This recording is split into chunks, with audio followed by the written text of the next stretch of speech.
The monastery of San Francisco stood like a monolith against the Peruvian sky, its ancient stones darkened by centuries of rain and blood. Its twin towers pierced the heavens like the fingers of a dying man reaching desperately for salvation, casting long shadows over the city of Lima as the sun dipped below the horizon.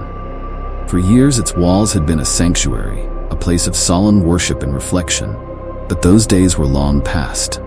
Now, it was a place of secrets, where whispered prayers were lost in the silence of the catacombs below, and shadows moved where no light dared to tread. The stories had always been there, passed from the mouths of the old to the ears of the young, hushed and hurried, as if to speak of them too loudly might summon something from the darkness. It was said that beneath the monastery, in the labyrinthine catacombs that stretched far deeper than anyone cared to explore, the spirits of the dead found no peace.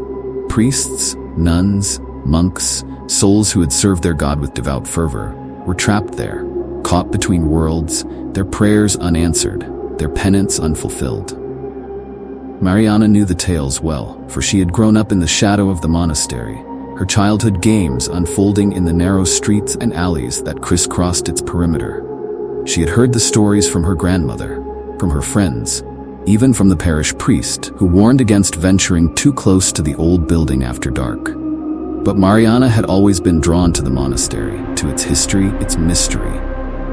It was as if the place called to her, beckoning with a whisper only she could hear. One evening, she decided she could resist no longer. She would go to the monastery, explore its depths, prove to herself and to others that there was nothing to fear. She had always been skeptical of the supernatural, and the idea of ghosts seemed more like the stuff of legends than reality. Armed with a flashlight and a camera, she made her way to the gates, which loomed before her like the jaws of some great beast, waiting to swallow her whole. The gate creaked open, the sound splitting the silence like a knife. Mariana hesitated, her heart pounding in her chest, her palms slick with sweat. For a moment, she considered turning back, but then the feeling came again. That strange, inexplicable pull, a tugging at her very soul. She stepped inside, the gate clanging shut behind her, with a finality that made her shiver. The courtyard was eerily quiet, the moonlight casting long shadows across the cobblestones. The wind rustled through the trees, their leaves whispering secrets to the night. Mariana felt a chill run down her spine, but she pressed on, moving toward the entrance of the monastery. As she crossed the threshold, a strange sensation washed over her, a feeling as if she were being watched. Inside, the air was thick with the scent of incense and old wood, the faint glow of candlelight flickering in the far corners of the hall. She moved deeper into the building, her footsteps echoing off the stone walls, the sound unnervingly loud in the silence.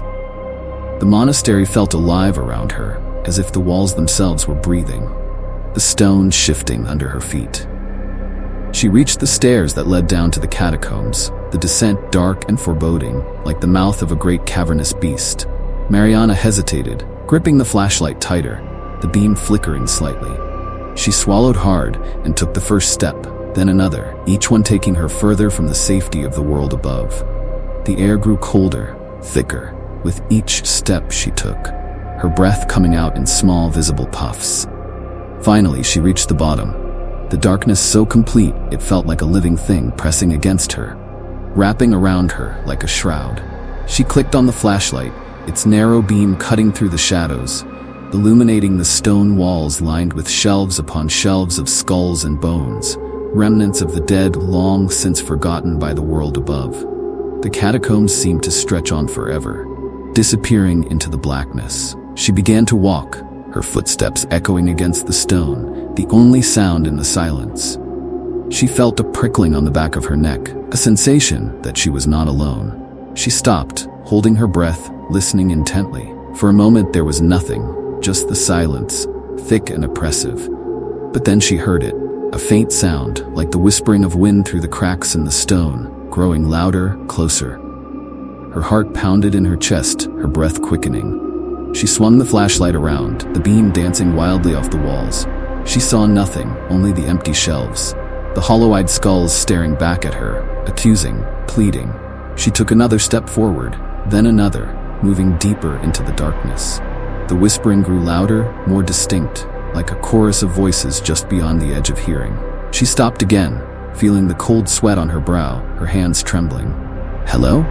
she called out, her voice echoing in the dark. There was no response, only the sound of her own voice, bouncing back at her, distorted and strange. She took another step, and then she saw it. A figure just ahead, standing in the shadows. A man, dressed in the robes of a monk, his face obscured by the darkness. She froze, her heart stopping in her chest. The figure did not move, did not speak.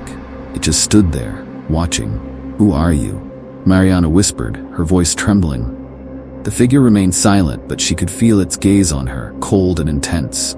She raised the flashlight, the beam shining on the figure's face, and then she screamed. The face was pale, almost translucent, the eyes hollow and dark, filled with a sorrow so deep it seemed to reach into her soul. The mouth was open, but no sound came out, only a silent scream, a cry for help that seemed to echo in her mind.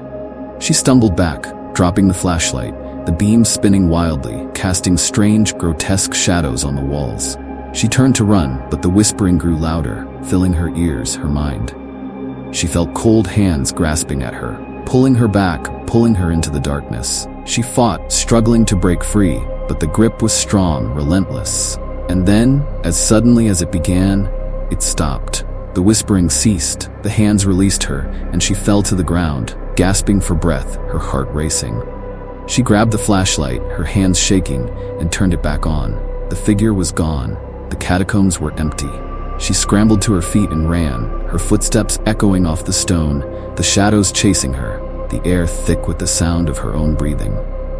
She reached the stairs and climbed, taking them two at a time, her muscles burning, her lungs screaming for air. She burst through the door and into the night, the cool air hitting her like a wave.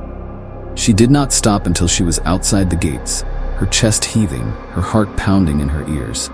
She never spoke of what she had seen, what she had heard, but she knew she would never go back to the monastery. Some places were not meant for the living, and she had seen enough to know that the dead sometimes did not rest. The monastery of San Francisco held its secrets tightly, buried deep in the shadows, and it was better that way. Some mysteries were not meant to be solved.